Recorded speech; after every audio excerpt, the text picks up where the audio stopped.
He gave the city a vision, and his wife gave him betrayal. When a respected architect discovers his spouse is plotting to destroy his life, he doesn't break. He builds a trap. What happens when the perfect plan to ruin a man runs into the one thing they never expected? His silence. The crisp October wind brushed against my face as I stepped out of the civic building in downtown Everfield. I had just concluded one of the most important presentations of my career. A proposal for a sustainable community hub designed to bring people together and redefine public space in our growing city. At 46, I was no stranger to pressure, but this moment felt different. This wasn't just another project for the portfolio. It was something personal, an expression of everything I had spent years crafting and refining. Inside the council chamber, the energy had been electric.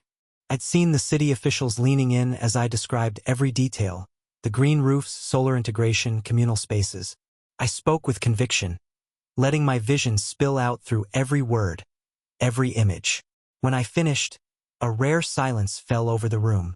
And then the mayor nodded, her face calm but clearly impressed. Her final words before I left echoed in my mind. "We'll be in touch soon." Walking to my car, I felt a strange mix of pride and anxiety. It wasn't just about whether the project would be approved. It was about what it represented. Years of commitment, countless nights sketching, editing, rethinking. It was my legacy forming in real time. Reaching the car, I reached for my phone, expecting a message from Emma, my wife of nearly 16 years. Something warm, maybe a simple "proud of you." Instead, the screen showed a short, detached message. "Working late again. Don't wait up." A dull ache settled in my chest. It wasn't the first time she had sent something like that. In fact, messages like these had become increasingly common. The woman who once celebrated my smallest victories now seemed more and more like a ghost drifting further away. I told myself it was just stress, hers, mine, ours. The strain of long work hours, competing priorities, maybe even boredom. I clung to the idea that things would settle once this project was behind me. That night, after dinner alone, I buried myself in revisions. The glow from the monitor lit up my home office like a stage, every tweak to the layout a step closer to perfection. I was tired, but driven, focused. I told myself that success in my career would somehow restore the balance at home. Hours passed unnoticed. At some point, I realized I needed to send an urgent file to a structural engineer on the team.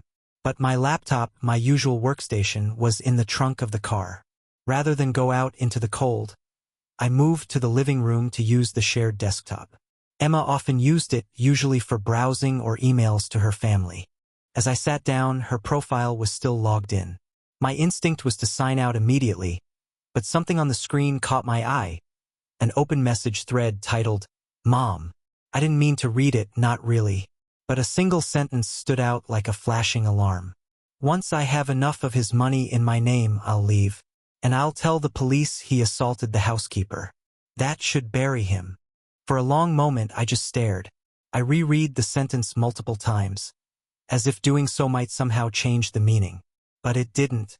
The woman I had shared my life with for nearly 2 decades was plotting to destroy me. Legally, financially, personally. And it was clear she wasn't alone in it. I felt a wave of something white-hot rush through me. Betrayal, rage, confusion.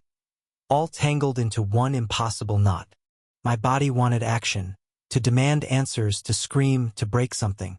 But I knew better. I had built my life, my career, on discipline and strategy. I couldn't let emotion take control now. So I sat back, took a deep breath, and told myself one thing. Stay calm. Play the long game. In that moment, the path ahead crystallized. My life had just been split in two before and after that message. I wasn't just fighting for my reputation or my marriage anymore. I was fighting for survival, and I wasn't going to lose. The days that followed were defined by a strange duality. On the outside, I remained the same, punctual, focused, engaged in every meeting. At the office, I discussed zoning logistics, refined materials lists, and answered emails about the Everfield Community Nexus project as if nothing had changed. But inside, a storm was taking root. My every thought was laced with suspicion, calculation, and the persistent need for control. Emma moved through the house with her usual grace, her expressions as unreadable as ever. She had always been poised, even during arguments. Now every smile she offered felt rehearsed.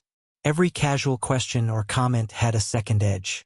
I studied her carefully, not out of affection but strategy. I started keeping records of everything. Passwords, receipts, email threads. I scoured our financial history late into the night. At first, everything looked normal, but patterns soon emerged. Small but frequent transfers from our joint account had been flowing into an account I didn't recognize. One under her maiden name. The amounts weren't alarming on their own, just enough to blend into routine activity. But over months, even years, it added up. Tens of thousands. This wasn't a spur-of-the-moment betrayal. It had been in motion for some time. What hit hardest wasn't the money, but the coldness of it, the premeditation, the awareness that the person sleeping next to me had been building an exit strategy while pretending to still be part of this life. I dug deeper. Her phone was locked, of course, but her laptop offered enough. Emails and browser tabs revealed more than I expected. And then came the confirmation I hadn't wanted to find but knew I would. A name. Ryan Wells. He was a real estate agent we had met at a charity function last spring. I remembered Emma complimenting his sharp suit and silver tongue, laughing too easily at his jokes. At the time, I thought nothing of it. Now I saw clearly what had been growing in the shadows. Their messages were meticulous. They spoke in codes, euphemisms, veiled threats disguised as strategy. Their tone was more businesslike than romantic, which somehow made it worse. This wasn't just an affair, it was a plot. They discussed how to discredit me, how to manipulate public perception, how to stage certain scenes. There were references to the housekeeper, vague outlines of a false report. Every exchange chipped away at something inside me, but I refused to break. I saved everything: screenshots, backups, timestamps. I organized the data with the precision of an architect sketching load-bearing structures. One misstep and the whole thing could collapse. I wouldn't allow that. Still, I knew digital evidence alone might not be enough. It would be my word against theirs unless I had something irrefutable. So I reached out to someone I hadn't spoken to in months. Don Harper, a longtime friend and one of the sharpest attorneys I knew. Don and I met in a dimly lit diner on the outskirts of the city, far from the eyes of anyone who might recognize me. I slid a flash drive across the table, then watched his face shift as he read through the files on his tablet. "You've got enough here to raise hell," he said after a long silence. "But not enough to burn them down completely. Not yet." He was right. I needed more, which is why I made the next move. I hired a private investigator. Discreet. Highly recommended. His job was simple. Follow Emma and Ryan, gather images, and observe patterns. Within days, the file started to grow. Candid photos in hotel lobbies, intimate moments in cafe corners, careful rendezvous far from familiar neighborhoods. The images were clinical, almost cold, but they hit harder than any email ever could. Every new piece of evidence became another brick in the fortress I was building, not to hide behind, but to strike from. Meanwhile, at home, I played my part to perfection. I poured Emma's coffee in the morning, asked how her day was, complimented her earrings. The routine of domestic life became a theater. Every scene rehearsed, every smile forced. She didn't suspect a thing. But I knew, sooner or later, she would make her move. And when she did, I'd be ready. This wasn't just about defense anymore. It was about survival and justice. It started with a lie wrapped in desperation. I had been expecting it, watching for signs of motion on Emma's side, and finally, it came. One rainy afternoon, she left the house in a tailored coat and heels too high for comfort. I tracked her with quiet detachment, not in person, but through the lens of someone paid to be invisible. She and Ryan made their way to the Everfield Police Department. Their movements were tight, rehearsed. I knew exactly what they were about to do, and I had already made my move. From my temporary hideout, a rundown motel on the edge of Westbridge, I prepared the final phase of my counterattack. That morning, I had sent an anonymous package to the lead investigator at the department, Detective Miles Carter. The file included selected screenshots of Emma and Ryan's messages, records of the hidden bank account, surveillance photos, and a flash drive containing clips from the security cameras I had installed at home weeks earlier. Every piece of evidence was chosen with precision. I had planned the timing so the detective would receive the package shortly after hearing their story. I wanted the contrast to be fresh in his mind. Emma had always been convincing. Her voice soft when she needed sympathy, her gaze sharpened for sincerity. She could cry on cue if the stakes were high enough. Ryan, ever the polished salesman, had charm to spare and the confidence of someone who thought he could spin any story into gold. Together, they told the police everything I had anticipated. That I was unstable, prone to anger, that I had allegedly assaulted our housekeeper. Emma claimed to be frightened for her safety. Ryan played the concerned friend who had only recently become aware of my abusive nature. They rehearsed this narrative so often it probably felt like the truth to them. Detective Carter listened. That much I knew from the investigator I had watching from a distance. No raised eyebrows, no challenges. Just polite nods and scribbled notes. But behind that calm exterior, wheels were turning. Miles Carter was known in Everfield law enforcement circles as methodical, skeptical, and impossible to manipulate. He wasn't easily swayed by surface appearances. As Emma and Ryan left the station, likely feeling a sense of relief at having taken control of the narrative, Carter returned to his office and found my package waiting on his desk. The moment of truth had arrived. He reviewed the contents slowly, thoroughly. Financial statements showing thousands transferred into Emma's hidden account. Text messages laced with deceit and planning. The video recordings were perhaps the most powerful. A candid conversation between Emma and Ryan in our living room, openly discussing their scheme, laughing about how easy it would be to frame me. No longer was this a case built on emotion or suspicion. It was a blueprint of betrayal laid bare in high definition. Within an hour, Detective Carter made 2 phone calls. One to Emma, one to Ryan. His voice was steady, polite, professional. There were minor inconsistencies in their earlier statements, he said. He needed clarification. Could they return to the station? They came back just as composed as before, though perhaps with a flicker of caution this time. In the interrogation room, Carter's demeanor had shifted. He was no longer the silent observer. He started with bank records, asked Emma to explain transfers she had made from our shared accounts. She stumbled, unprepared. Ryan stepped in, trying to soften the narrative, but Carter wasn't finished. He laid out the printed text messages, excerpts that outlined their plans in language impossible to misinterpret. The room shifted, silence thickened, confidence turned to unease. Then came the final blow. Carter pulled out stills from the surveillance footage, showing Emma and Ryan in our home, mid-conversation, discussing their next steps. Their voices recorded, their words preserved. From that moment, the performance unraveled. Emma stopped speaking, her practiced vulnerability drained from her face. Ryan began asking questions instead of answering them. The balance had shifted, and they knew it. They had entered that station thinking they were pulling strings. Instead, they had walked straight into a trap of their own making. And I had built it for them brick by brick. By the time I received word that both Emma and Ryan were being held for further questioning, I was already several steps ahead. I had anticipated their fallback strategies. Tears, denial, misdirection. But there's only so much you can do when the facts are concrete, recorded, time-stamped, and backed by motive.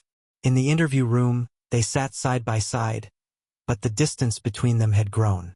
Detective Miles Carter, calm as ever, spread out folders like a surgeon laying out instruments. His tone was colder now, no more space for soft reassurances. He began by pressing Emma on the embezzled funds. The transfers were specific, consistent, and traced to an account tied to her maiden name. Her usual confidence faltered. She gave vague answers, claimed they were emergency savings. But Carter didn't let her drift. Ryan tried to pivot, offering explanations for their close friendship. But he had underestimated the reach of the evidence. Carter had text messages, unambiguous, detailed, showing their coordination. He had footage, their private conversations recorded without them knowing, cataloged, and synced with their bank activity. There was no clean exit, no story to save them. By the time Carter leaned back in his chair and said, "I think it's time you told the truth," they were both unraveling. Ryan was pale, his usual smug posture gone. Emma's hands shook slightly as she reached for a glass of water. They asked for a break. Carter obliged, but the walls were already closing in. While this unfolded, I stayed out of sight. I didn't need to see their collapse firsthand. I had already lived the pain of betrayal. I didn't need to watch them perform the consequences. I turned my focus to what came next. The community center project had never been more than a dream when I first envisioned it. Now, in the wake of everything, it had become something more, an anchor, a reason to move forward. I spent my hours coordinating with engineers, reviewing zoning approvals, and finalizing contractors. Every task I completed was a statement. I'm still standing, and I'm building something better. Don Harper, my lawyer and longtime friend, updated me daily. The case against Emma and Ryan was solidifying. Charges were being prepared: conspiracy, financial fraud, falsifying allegations. The law was slow, but it was working. At night, I returned to my apartment. The silence there was different from the one I'd known in the house I shared with Emma. That house had been full of hidden things: pretended affection, unspoken contempt, secrets woven into routine. Here, in a modest two-room space overlooking the river, the silence felt clean, earned. Meanwhile, Emma and Ryan, still clinging to a sliver of hope, tried one last move. They contacted the authorities again, insisting that I had manipulated the recordings, that I had fabricated the messages. They tried to paint themselves as victims of a bitter, tech-savvy ex. But Carter wasn't buying it. He had spoken to my housekeeper, quiet, reserved, but honest. She denied every claim of abuse. She described Emma as distant, controlling. Said she had suspected something wasn't right but never imagined the scale of it. The pieces were aligning. The timeline was irrefutable. Every lie Emma and Ryan told only tightened the noose. The district attorney's office moved forward. A court date was set. I didn't celebrate. There was no joy in seeing two people I once knew become shadows of themselves. But there was peace in the clarity. I had been cornered, blindsided, almost destroyed. But I didn't react, I responded. Methodically, quietly. They had used love as a weapon. I used truth as a shield. As the legal machinery rumbled forward, I returned to my blueprints. Poured myself into design, into steel beams and eco-plans and accessible community spaces. I wasn't just reclaiming my life. I was building a new one. Stronger, cleaner, and untouched by deceit. Emma and Ryan had crafted an illusion and believed they could control it. But illusions shatter when pressed by reality.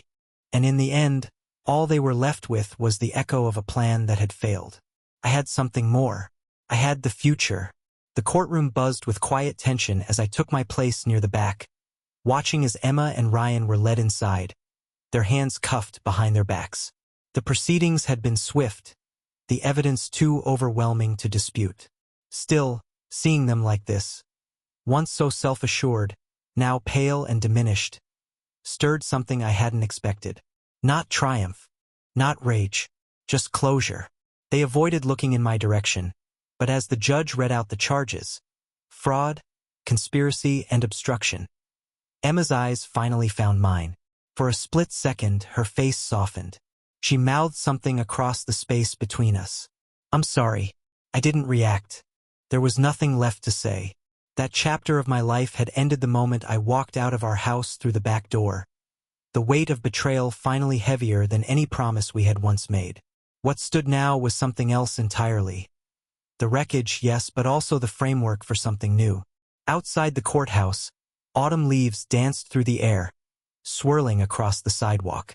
Across the street, behind a chain-link fence, the skeleton of the Everfield Community Nexus was beginning to rise. Concrete had been poured. Steel was being shaped into form. It was no longer just an idea in my head. It was real. The image hit me harder than I expected. That foundation wasn't just for a building, it was for me. In the weeks that followed, I buried myself in the project. I met with city planners, reviewed delivery schedules, walked through the site in a hard hat and boots that left my clothes dusty and my mind clear. Each corner of that center would serve a purpose. Art space for kids, rooms for workshops, gardens for the elderly. It was designed to be open, inclusive, healing. And in its creation, I was healing too. The press had picked up on my story. I had declined interviews, but the basics had leaked. Respected architect betrayed by wife and her lover, false accusations, a quiet takedown through solid legal work. People whispered, nodded with sympathy, gave me respectful space. It was strange to become a symbol in a story I never asked to tell. But I stayed focused. I had a new apartment now, nothing extravagant, but filled with light.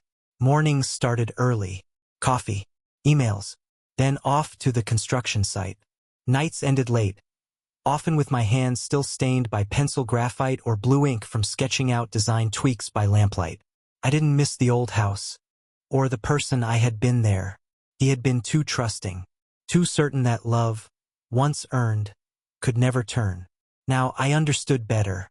Love could lie, but resilience told the truth. The court handed down its sentence just before the year ended. Emma and Ryan were convicted. No appeals filed. The judge's tone was firm but fair. As they were escorted out, heads lowered, I stayed seated, hands clasped in my lap. There were no cheers, no sense of victory, just a quiet understanding that justice had finally moved through the wreckage. That night, I returned home, poured a glass of whiskey, and stood at my window watching the lights of Everfield. Somewhere out there, a younger version of me once believed in forever without caution. I raised the glass slightly in silence, not to him, not to them, but to what comes next. My drafting table waited. Plans for the next phase of the center were ready for review. I sat down, adjusted the lamp, and got to work. This time, I wasn't building to prove anything. I wasn't building to be admired. I was building because I still believed in connection, even if it had nearly destroyed me. I still believed in places where people could find safety, inspiration, or simply rest. The betrayal had nearly broken me, but it had also revealed what couldn't be taken. My skill, my drive, my ability to rebuild. So I did, one beam at a time, one design at a time, not in spite of the past, but because of it.